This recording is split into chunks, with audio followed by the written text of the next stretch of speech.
14:1, the fool says in his heart, there is no God. They are corrupt.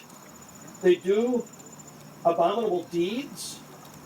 And there is none who do good. I think that sums it up. I mean, when you look back at 150 years of evolutionary teaching and thinking and living, I think that's it. They're corrupt. They do abominable deeds. There's none who does good. But here's the good news. And you already know this, so really, you're not going to get anything new tonight. But I think it helps to reinforce.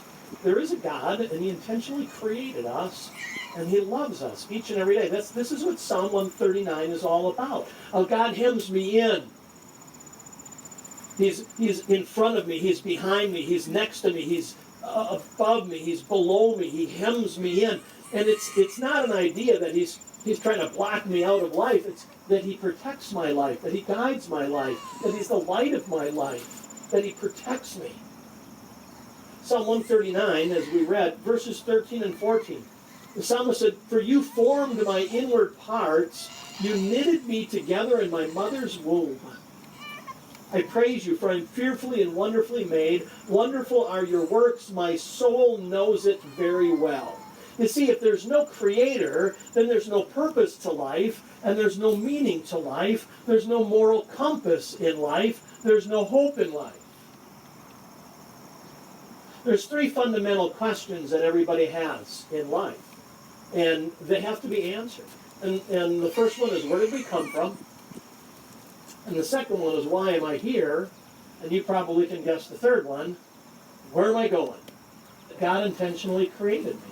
That God calls me by name, that God prepares a place for me in heaven, that as I live and believe in Him, that I won't perish, but I'm going to have everlasting life. And this God who promises everlasting life says, even while you're walking through a pretty challenging world, I'm with you always.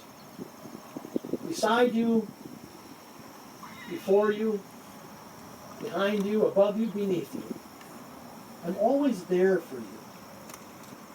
But you know, before we beat up too much on evolutionists, you look at your own life. Maybe you've noticed that there have been times that you lived as if there is no God. Isaiah said it. He said, we all like sheep have gone astray, each turned to his own way, every one of us. There's times we act as if there is no God, which then means we get to be God. We get to decide what's right and what's wrong. We get to be the moral compass. And last week we talked about, why would God create us if He knew the trouble we were going to cause? And the answer is the same tonight as it was last week. Because of God's love and mercy. He created us anyway, even though He knew what was going to happen.